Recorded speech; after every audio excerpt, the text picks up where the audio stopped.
Hello, this is Cosmo Guy and welcome to a Minecraft tutorial setup video. In this video I'm going to be showing you how to install my new UHC data pack, which is version 3 now. It offers a ton more options compared to the previous version. So yeah, let's get right into it. So what you want to do first, click on single player, create new world,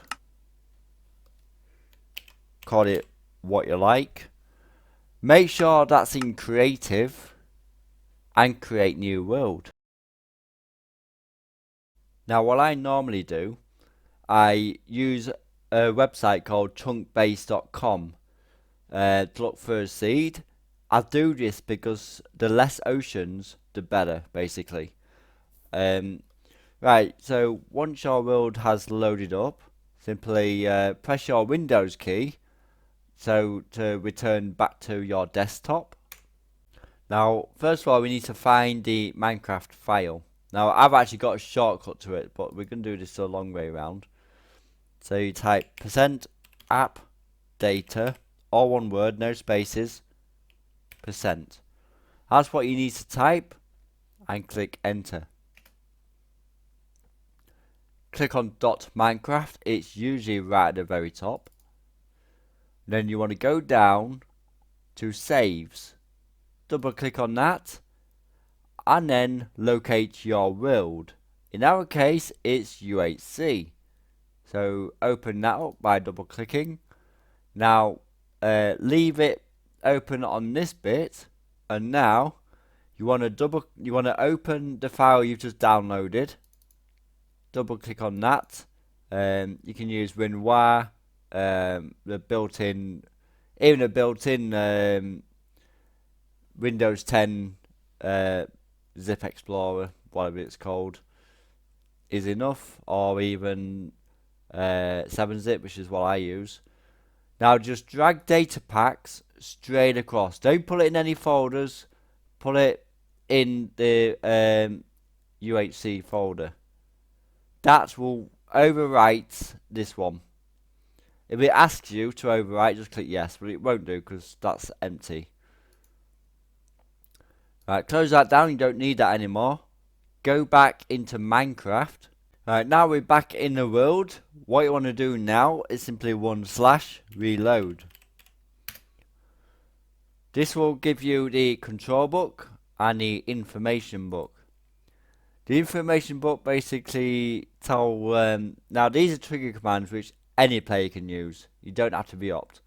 This one toggles your F3 coordinates in the action bar, which was made by Vanilla Tweaks. And also trigger options, it shows you what all the options are set at for the UHC. But what you want to do first is open the main control book by right clicking and click on install game. It does take a moment. There we go. I'm going to turn my game sounds down because that's a bit loud. It does take a moment to load everything in, so give it a few moments after clicking install. Now if you fall out the sky, just right click on the book and click install again. Now it does TP you right here and it won't let you open the book. That's only because there's an armor stand here that text is above. So if you can't open the book, just step back a bit or step forward. Don't even face the armor stand so you know you're not interacting with it, and the book will indeed open. Right, so the first job you want to do before you do anything is pre-gen the world. But what you want to do first, set how big you want the world first before pre-genning. Now on the right hand side, we've got a scoreboard. And as you can see, these are all the default settings. So our world is 1500 across. The center is always 0, 0. So 750 from here in all directions is the world border. So what you want to do first is open your options up, video settings, and set your render distance to 9. That is very important, because otherwise it won't pre-gen the world properly, and you might get a few more lag spikes than normal, which you don't want that. So we set our size. It tells you how long it takes to pre-gen the world, depending on the size, approximately, because 4,000 being the biggest. So to start pre-gen, we're ready to go. You just click on pre-gen. So in about 10 minutes time this will be complete, but we are going to skip that phase. I'm just going to TP to the coordinates where it's finished.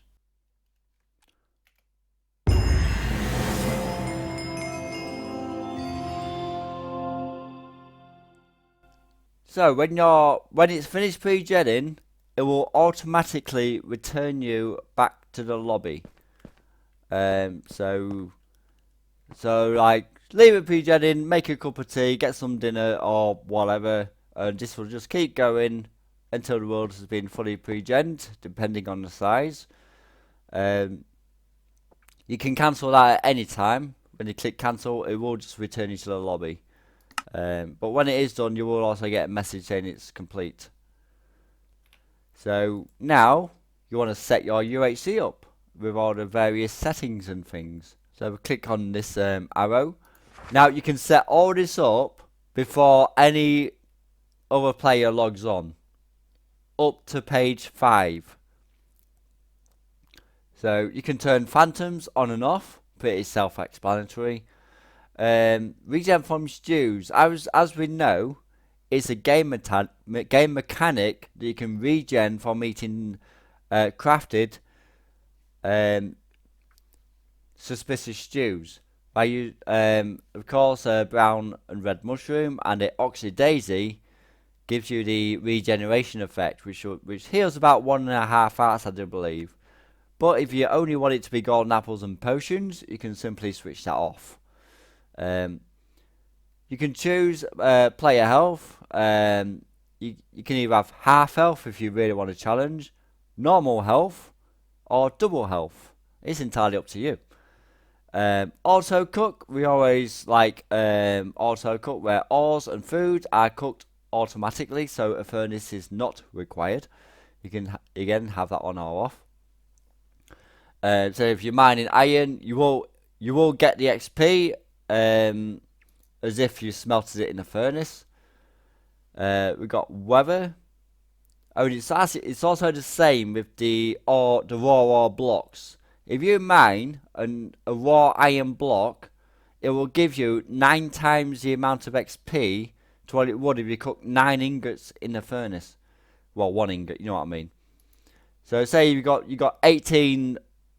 If you smelted 9, smelted 9 iron in a furnace, take it out, you get 18 XP points, for example. However, if you mine a raw iron block, it will just give you a straight 18 levels of XP. I hope that explains that better. Same with the gold and the copper as well. If you don't want any rain or thunderstorms, you can simply switch them off, so it's always a clear day or night. Fast leaf decay. Leaves decay 10 times faster than normal, so getting apples is a bit less painful. Now all stones, if toggled off, granite, diorite, andesite will drop cobblestone.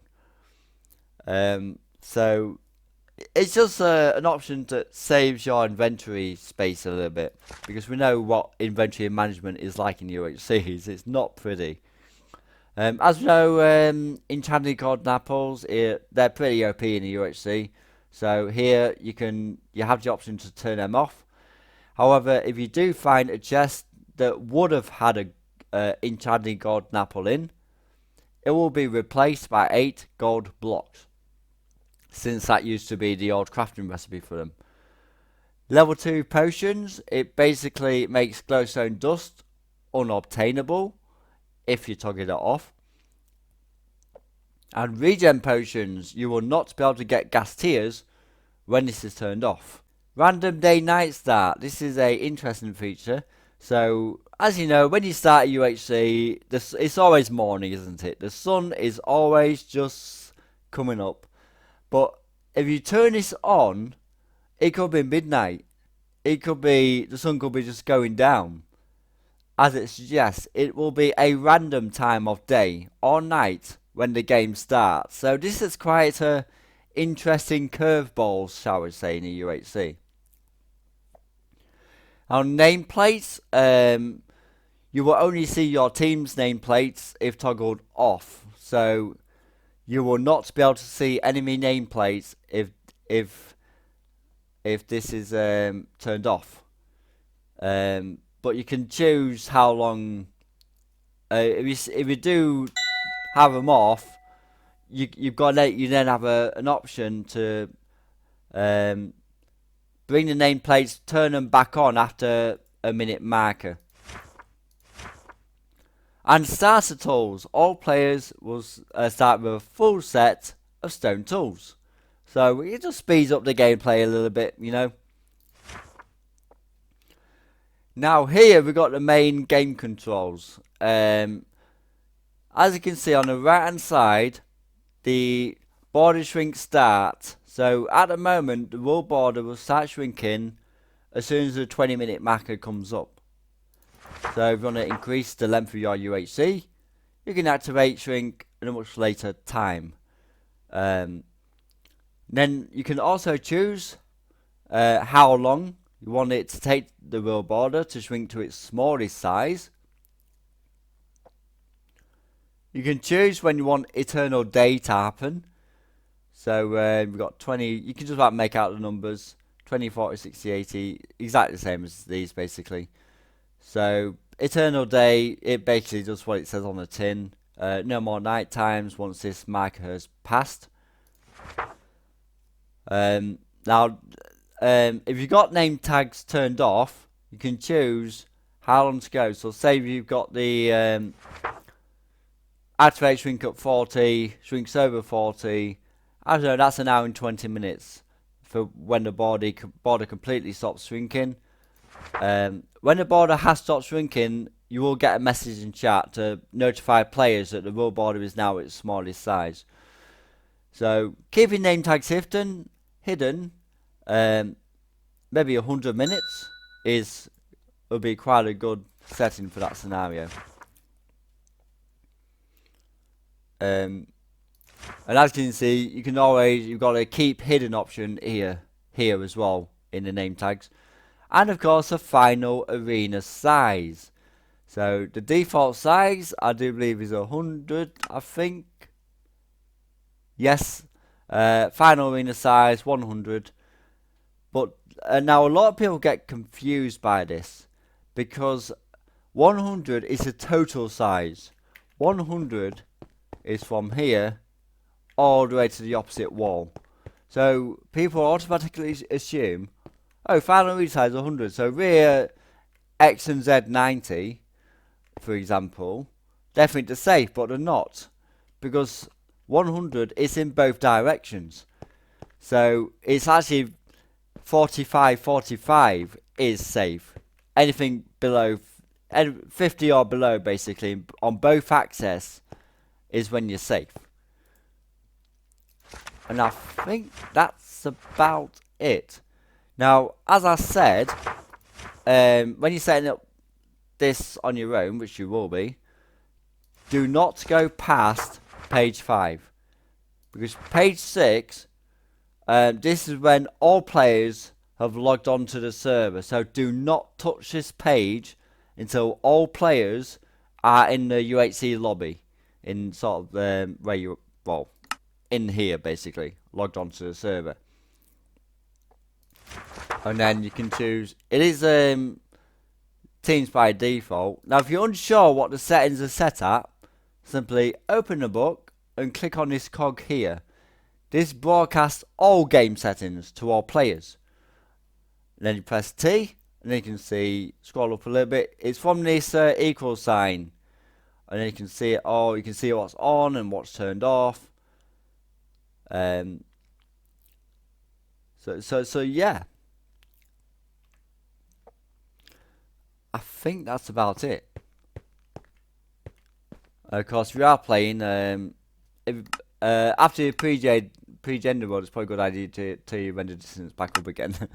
I always forget to do that, basically.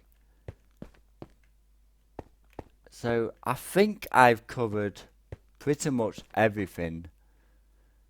That players, if you're wondering what that players is in the scoreboard on the right hand side, that basically tells you how many players are in the lobby, basically. So that will go up as people join the lobby. But yeah, make sure all players are logged into the server before you even touch page 6. And page 7 is basically just my credentials. Because you can like do a full reset here. But yeah, I think that's about it. So we've got a ton more options compared to the previous UHC. All players get this information book as well. Any player can run CH toggle and trigger options.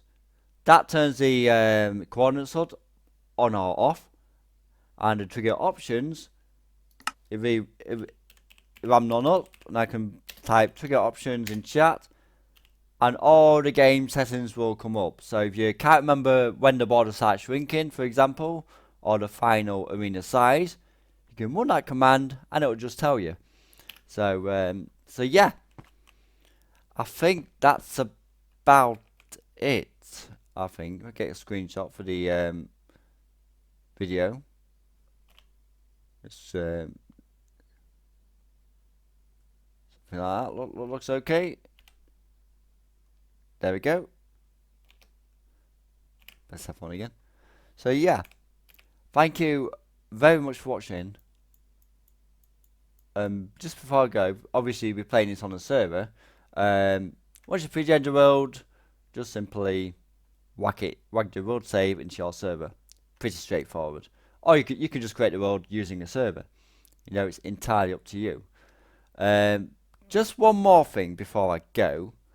If we go back to my desktop, right? So what we can do, we can go to chunk base. I've actually got a shortcut to it here. Seed map. Here we go. If you type it in personally, then just click on apps. This is a good way to find a suitable seed for your UHC, so I don't add too many oceans. But we don't want an advantage. We don't want to know where villages and stuff are. So you can simply turn all these icons off. It's a bit of a pain because there's so many of them. Only thing I leave on is the world spawn, and that is it. That's all you need to know. I mean, you don't even need to know that. As you can see, we got quite lucky here. There are no oceans within this perimeter. Oh,